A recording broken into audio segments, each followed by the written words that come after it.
Hello everyone, मैं वीरेंद्र कादयान। आज मैं डिस्कस करूंगा जनरल एटमॉस्फेरिक सर्कुलेशन। देखिए, एटमॉस्फेरिक सर्कुलेशन का मतलब होता है कि जो एटमॉस्फेयर है उसमें एटमॉस्फेरिक गैसेज की किसी भी टाइप की मूवमेंट, चाहे वो हॉरिजॉन्टल मूवमेंट है या वर्टिकल मूवमेंट है, उसको एटमॉस्फेरिक सर्कुलेशन बोला जाता है। और जब ये एटमॉस्फेरिक सर्कुलेशन पूरी अर्थ के केस में कंसिडर करते हैं तो उसको जनरल एटमॉस्फेरिक सर्कुलेशन बोला जाता है। जो एटमॉस्फेरिक सर्कुलेशन है, ये जो एयर प्रेशर ग्रेडियंट डेवलप होता है या एयर प्रेशर का डिफरेंस जो आता है, उसके कारण एटमॉस्फेरिक सर्कुलेशन डेवलप होता है। जो एटमॉस्फेरिक सर्कुलेशन है, इसकी अंडरस्टैंडिंग इसलिए सिग्निफिकेंट हो जाती है क्योंकि एटमॉस्फेरिक सर्कुलेशन के कारण ही हीट, मॉइस्चर एंड पोल्यूटेंट्स का एक प्लेस से दूसरे प्लेस पर ट्रांसफर होता है।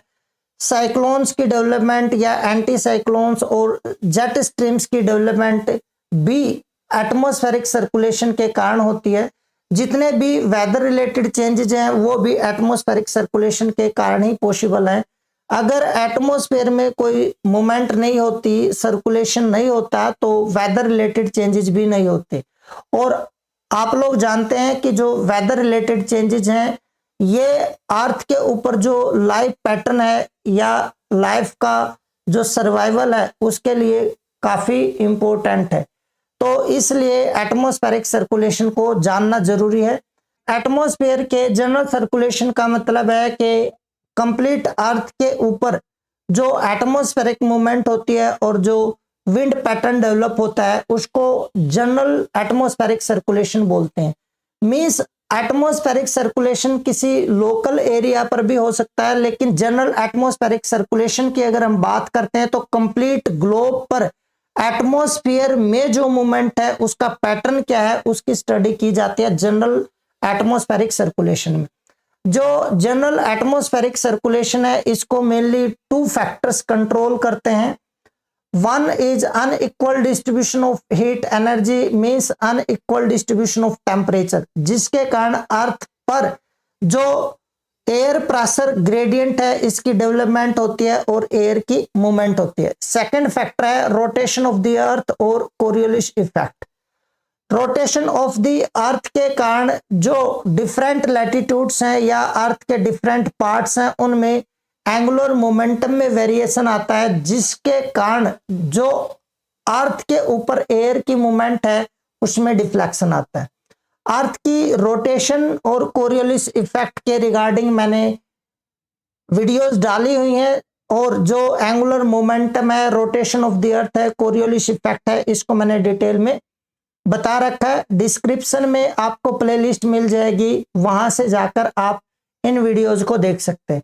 मैं जितने भी वीडियोस डाल रहा हूं सिक्वेंशियल वे में वीडियोस अपलोड कर रहा हूं। किसी भी टॉपिक को समझने के लिए प्रीवियस वीडियोज को देखना जरूरी है, क्योंकि उनका कोई ना कोई रिलेशन प्रीवियस वीडियोज से मिलता है। इसलिए आप वन बाय वन करके प्रीवियस वीडियोस देखें और उसके बाद आपको टॉपिक की अंडरस्टैंडिंग बेटर होगी। तो जो दो इंपॉर्टेंट फैक्टर्स हैं जो जनरल सर्कुलेशन को अफेक्ट करते हैं उनको भी आपको ध्यान रखना है। जो एटमॉस्फेरिक सर्कुलेशन है इसको समझने के लिए नंबर ऑफ मॉडल्स दिए गए हैं, और यहाँ पर कुछ मॉडल्स हैं जैसे यूनिसेलुलर मॉडल और thermal circulation model on a non rotating earth, unicellular model on rotating earth, tricellular meridional circulation model, wave theory model, global computer models etcetera.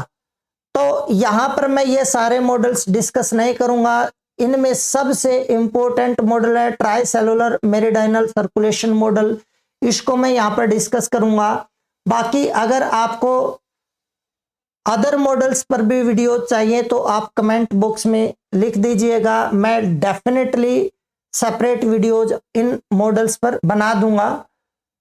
तो आइए जानते हैं ट्राइसेलुलर मेरिडाइनल सर्कुलेशन मॉडल। सबसे पहले इस मॉडल को समझने के लिए मैं यूनिसेलुलर मॉडल के बारे में थोड़ा सा आपको बता दूं।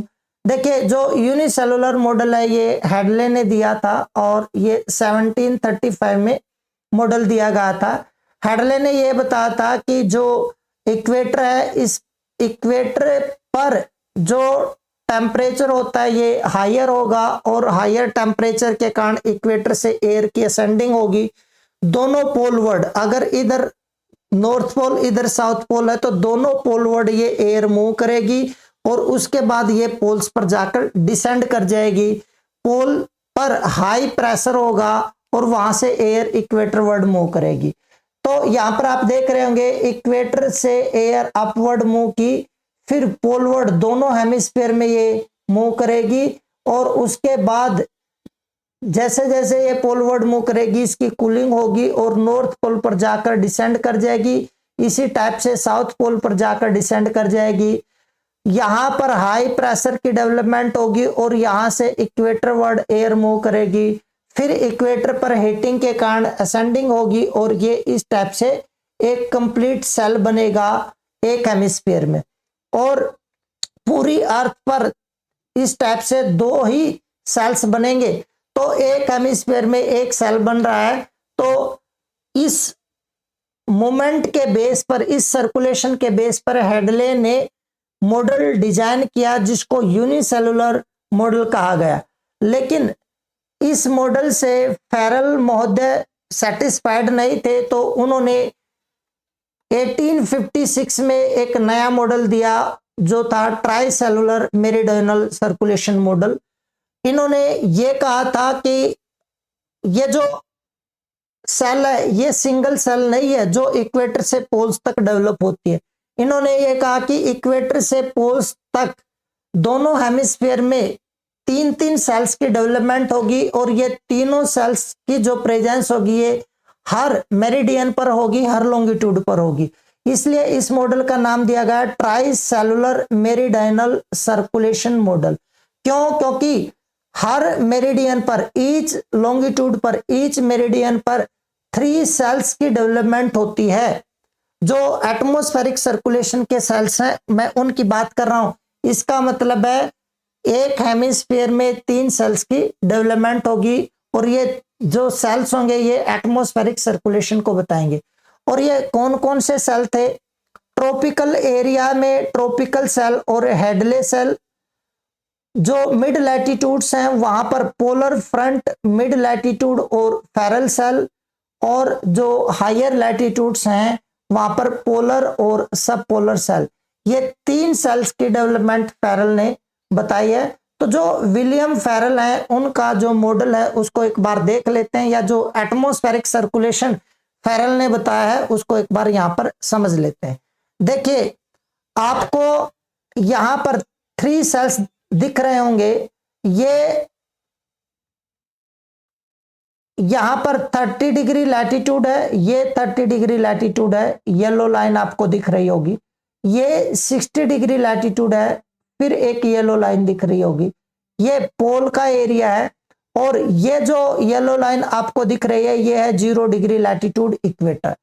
तो इस मॉडल में यह बताया गया है कि जो एटमॉस्फेरिक सर्कुलेशन स्टार्ट होता है ये टेम्परेचर डिफरेंस के कारण स्टार्ट होता है। मींस इक्वेटर पर टेम्परेचर हाई है जिसके कारण एयर में असेंडिंग होगी और ये एयर असेंड करने के बाद दोनों पोल्स की तरफ स्प्रेड करेगी, डाइवर्ज करेगी। यहां पर इक्वेटर पर एयर जो अपलिफ्ट हुई है, असेंड हुई है, डाइवर्ज करेगी दोनों तरफ। और जो डाइवर्जेंस है ये अराउंड 8 to 12 किलोमीटर की हाइट पर जाने के बाद, 8 to 12 किलोमीटर की हाइट पर जाने के बाद ट्रोपोस्फीयर में डाइवर्जेंस होगा एयर का। जब एयर पोलवर्ड मूव करेगी तो कॉन्टिन्यूसली इसकी कूलिंग होगी, इसलिए कॉन्टिन्यूसली नीचे आएगी। और ये 30 डिग्री लैटिट्यूड पर आते आते इतनी डेंसर और हैवियर हो जाएगी कि ये यहाँ पर डिसेंड कर जाएगी। डिसेंडिंग के कारण यहाँ पर हाई प्रेशर की डेवलपमेंट होगी और उसके बाद यहां से एयर इक्वेटर वर्ड मूव करेगी। इक्वेटर पर फिर इसकी हीटिंग होगी और असेंड कर जाएगी। तो ये इस टाइप से एक सेल की डेवलपमेंट होती है। और ये जो फर्स्ट सेल है ये ट्रॉपिकल एरियाज में डेवलप हुआ है 0 to 30 डिग्री लैटिट्यूड के बीच में। इसको हेडले ने बताया था, इसलिए इसको थर्मली डायरेक्ट हेडले सेल बोलते हैं। थर्मली डायरेक्ट का मतलब है थर्मली इंड्यूस्ड, मींस टेम्परेचर के कारण इस सेल की डेवलपमेंट हुई है। ट्रॉपिकल एरियाज में इसकी डेवलपमेंट है, इसलिए इसको ट्रॉपिकल सेल भी बोल सकते हैं। जो सेकंड सेल है वो है थर्मली इनडायरेक्ट सेल, और इसको Ferrel cell, mid latitude cell या पोलर फ्रंट सेल भी कहा जाता है। इसमें क्या हो रहा है, इसमें यहां पर जो हाई प्रेशर की डेवलपमेंट हुई थी वहां से सब पोलर एरियाज की तरफ 60 डिग्री लैटिट्यूड की तरफ वेस्टर्लीज चलेंगी, और ये जो वेस्टर्लीज है ये यहां पर जो पोलर एरियाज से ईस्टर्लीज आ रही थी उनसे कन्वर्ज करने के कारण और अर्थ की रोटेशन के कारण यहां पर फिर अपलिफ्टमेंट होगी, और अपलिफ्टमेंट के बाद फिर डाइवर्जेंस होगी दोनों साइड, मींस इक्वेटर वर्ड और पोल वर्ड।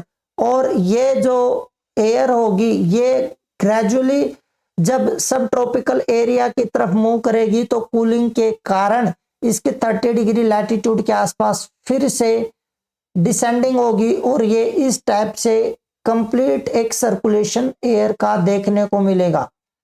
और ये मिड लैटिट्यूड में जो एयर का सर्कुलेशन है ये फेरल महोदय ने बताया, इसलिए इसको फेरल सेल भी कहा जाता है। अब यहां पर जो थर्ड सेल की डेवलपमेंट है, हाई प्रेशर है पोलर एरिया पर, ईस्टर्ली जाएंगी, कन्वर्जेंस के बाद असेंड करेंगी, फिर ये पोल्स की तरफ मूव करेंगी और डिसेंड कर जाएंगी। इस टाइप से यहां पर भी ये सर्कुलेशन होता रहेगा। पर अब इन सेल्स की जो डेवलपमेंट है उसको थोड़ा सा इधर हम लोग समझने की कोशिश करेंगे। देखिए जो ग्राउंड है इस पर जो भी विंड की मूवमेंट है मैं उसको रेड कलर से दिखाऊंगा। आप लोगों को पता है कि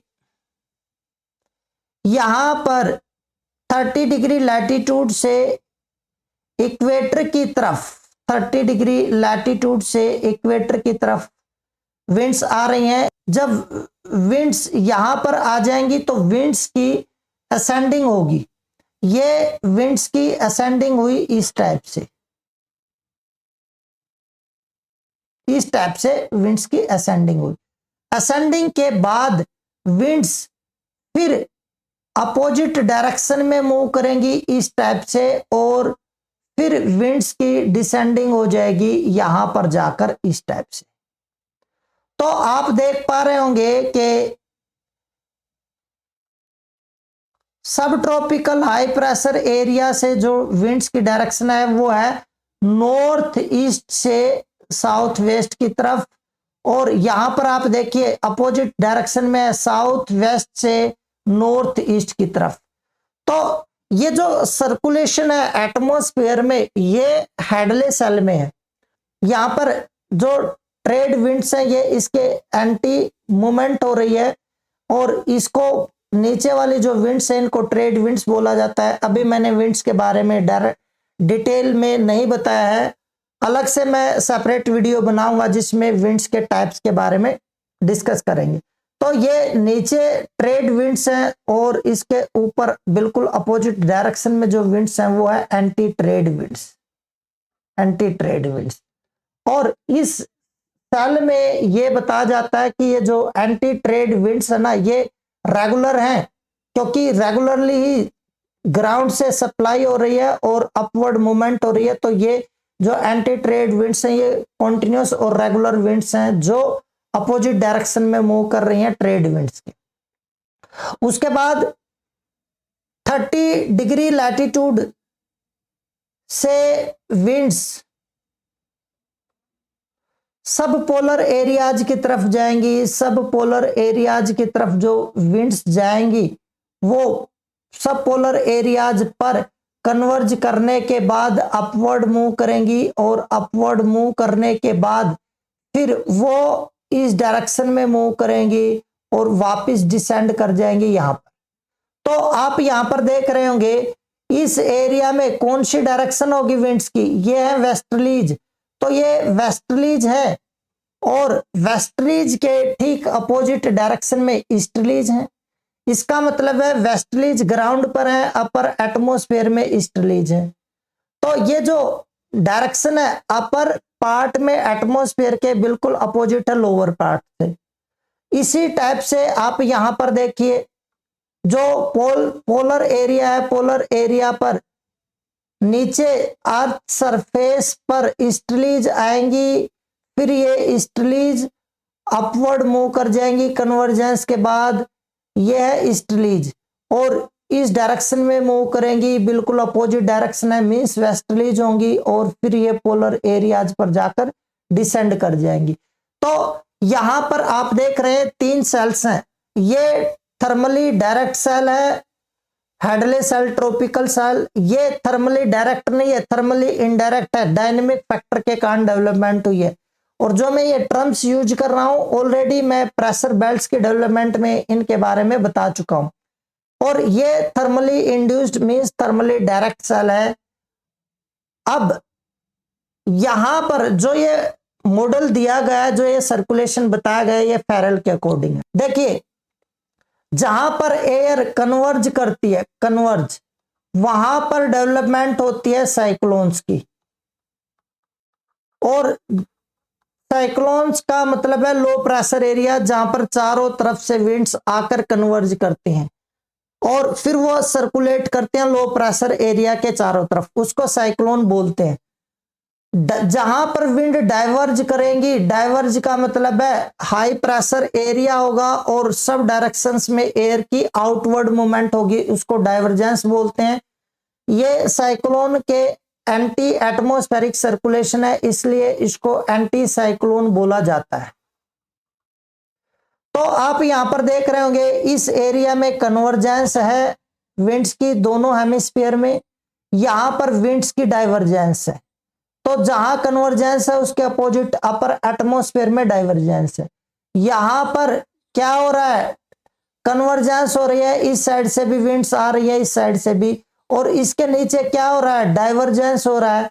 तो जो मार्जिनल पार्ट्स हैं सेल्स के, वहां पर कन्वर्जेंस और डाइवर्जेंस है। इसी टाइप से यहां पर डाइवर्जेंस है और यहां पर नीचे कन्वर्जेंस है।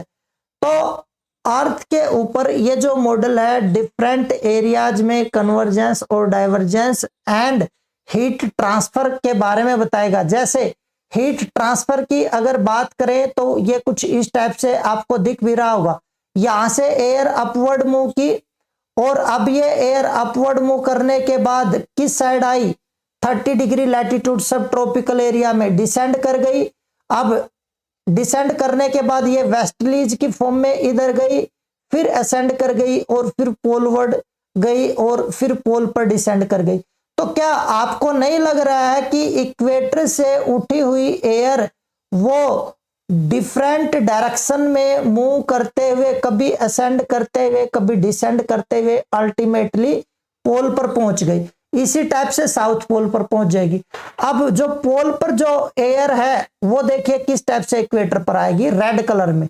ये ईस्टर्लीज की फॉर्म में 60 डिग्री लैटिट्यूड पर आई, असेंड कर गई, असेंड करने के बाद ये सब ट्रॉपिकल एरिया की तरफ मूव करेगी, यहां पर डिसेंड कर जाएगी, डिसेंड करने के बाद ट्रेड विंड्स की फॉर्म में इक्वेटर वर्ड मूव करेगी और फिर ये असेंड करेगी।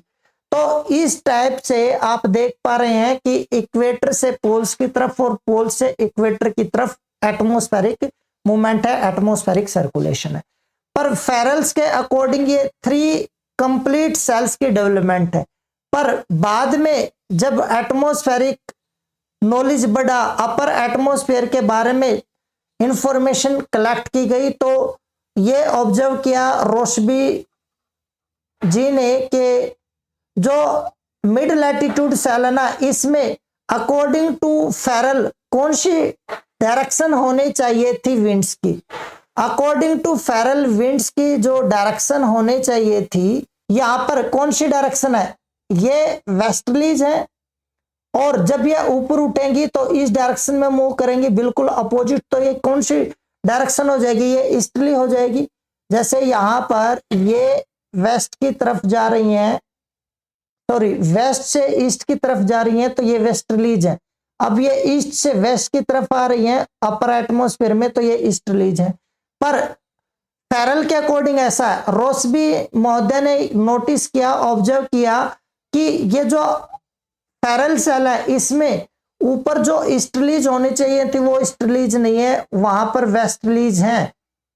और इन वेस्टर्लीज की डेवलपमेंट का जो रीजन है वो पोलवर्ड टेम्परेचर डिक्रीज हो रहा है, वो है मतलब थर्मल ग्रेडियंट इन वेस्टर्लीज की डेवलपमेंट का एक रीजन है।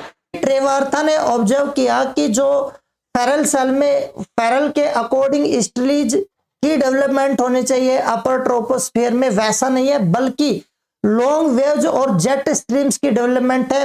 तो जीटी ट्रेवार्था और रोसबी ने ये ऑब्जर्व किया कि जो फेरल ने बताया है कि अपर ट्रोपोस्फियर में जो फेरल सेल है उसमें ईस्टर्लीज है, वैसा नहीं है, बल्कि वहां पर वेस्टर्लीज हैं, लॉन्ग वेव्स हैं। और जो रोसबी वेव्स हैं उनको लॉन्ग वेव्स बोला जाता है। रोसबी वेव्स क्या है, जेट स्ट्रीम्स क्या है, इसके रिगार्डिंग मैं सेपरेट वीडियो बनाऊंगा। अभी आपको इतना समझना है कि Rossby waves, long waves, jet streams ये वेस्ट से eastward moving high speed winds होती हैं। तो फेरल ने जो बताया था ये उसके अपोजिट मिला। इसका मतलब है ये जो मेरिडियनल सर्कुलेशन है ये कंप्लीट सर्कुलेशन नहीं है, पर्टिकुलरली मिड लैटिट्यूड में। और ये जो 3 सेल्स की डेवलपमेंट हुई है इनमें हेडले सेल लार्जर इनमें हेडले सेल लार्जेस्ट और स्ट्रॉन्गेस्ट है, और जो पोलर सेल है ये स्मॉलेस्ट एंड वीकेस्ट सेल है। तो ये था जो 3 सेलुलर जो सर्कुलेशन है उसके बारे में। जो ट्राई सेलुलर मॉडल है इसके कुछ ऑब्जेक्शंस हैं, उनको थोड़ा सा यहां पर देख लेते हैं। जो ट्राई सेलुलर मॉडल है मैंने आपको बताया कि थर्मल ग्रेडियंट टेम्परेचर डिफरेंस को ही ओनली बेस कंसिडर किया गया था जो सेलुलर सर्कुलेशन है उसके लिए, जबकि अदर फैक्टर्स भी सेलुलर सर्कुलेशन को अफेक्ट करते हैं। और उसी इफेक्ट के कारण क्या हो रहा है, ये जो सेल्स हैं इनकी कंप्लीट डेवलपमेंट नहीं है, या जो अपर एटमॉस्फेयर है किसी भी सेल में ग्राउंड से अपोजिट डायरेक्शन में जो विंड की मूवमेंट है वो रेगुलर और कॉन्टिन्यूअस नहीं है, जबकि जो ट्राई सेलुलर मेरिडियनल सर्कुलेशन है उसके अकॉर्डिंग ग्राउंड पर जो सेल में मूवमेंट है एयर की डायरेक्शन है उसके अपोजिट डायरेक्शन में रेगुलर और कॉन्टिन्यू एयर की मूवमेंट होती है, जबकि ऐसा नहीं है। जो हेडले सेल है, ट्रॉपिकल सेल है, इसमें ये ऑब्जर्व भी किया गया है कि जो अपर एंटी ट्रेड विंड्स हैं इनकी प्रेजेंस सब मेरिडियंस पर नहीं है। मींस जो कॉन्टिन्यूटी है, जो रेगुलरिटी है इस सेल में या किसी भी सेल में जो है नहीं वो देखने को मिलती है, वो कॉन्टिन्यूटी और रेगुलरिटी डिस्टर्ब होती है, ब्रेक होती है। नेक्स्ट ऑब्जेक्शन ये है कि जो सेल है इसमें यह बताया गया था कि एक रेगुलर मूवमेंट है, अगर ग्राउंड पर ये डायरेक्शन है तो अपवर्ड एटमॉस्फेयर में ये डायरेक्शन है, जबकि ये देखा गया है कि ये जो मेरिडियनल सर्कुलेशन है ना ये पॉसिबल ही नहीं है। क्यों? क्योंकि 500 मीटर से 1000 मीटर की हाइट पर जाने के बाद जो विंड्स हैं कोरियोलिस इफेक्ट के कारण उनकी जो डायरेक्शन है वो आइसोबार्स और लैटिट्यूड्स के ऑलमोस्ट पैरेलल हो जाती है। इसका मतलब है वो मेरिडियनल सर्कुलेशन नहीं है, अब वो ईस्ट टू वेस्ट या वेस्ट टू ईस्ट एयर की मूवमेंट डेवलप हो जाती है। इसलिए जो meridional circulation try cellular model बताता है उस टाइप का सर्कुलेशन देखने को नहीं मिलता है। और जो ट्राई सेलुलर मॉडल है इसमें जोनल सर्कुलेशन बताया गया कि किसी पर्टिकुलर एरिया में जैसे 30 डिग्री लैटिट्यूड से इक्वेटर की तरफ विंड्स आएंगी ग्राउंड पर ट्रेड विंड्स की फॉर्म में, ये फिर असेंड करके एंटी ट्रेड विंड्स की फॉर्म में जो है ये मूव करेंगी इक्वेट पोलवर्ड, और बाद में ये 30 डिग्री लैटिट्यूड पर जाकर डिसेंड कर जाएंगी और इस टाइप से ये जोनल सर्कुलेशन होगा। पर ये ऑब्जर्व किया गया है due to number of factors, differential heating and cooling of the earth और distribution of land and water, rotation of the earth, इन सब फैक्टर्स के कारण ये देखा गया कि जो प्रेशर एंड विंड्स है ना in most parts of lower atmosphere are found in cellular form rather than zonal pattern. क्योंकि ये जो मेरिडियनल सर्कुलेशन है ये जोनल पैटर्न की बात करता है कि प्रेशर बेल्ट्स और विंड बेल्ट्स की डेवलपमेंट होती है और उनके ऊपर एटमॉस्फेरिक सर्कुलेशन होता है जिससे मेरिडियनल सेलुलर सर्कुलेशन होता है। पर ऐसा नहीं है, लोअर पार्ट में ही कुछ विंड्स और एयर प्रेशर सेल्स की डेवलपमेंट होती है, ना कि ये जोनल पैटर्न देखने को मिलता है। तो ये थे इस मॉडल के रिगार्डिंग कुछ ऑब्जेक्शंस। तो ये मॉडल यहाँ पर कंप्लीट होता है। अगर आपको मेरी वीडियोज अच्छी लग रही हैं तो मेरे चैनल को सब्सक्राइब करें और अपने फ्रेंड्स में शेयर भी करें। तो थैंक यू।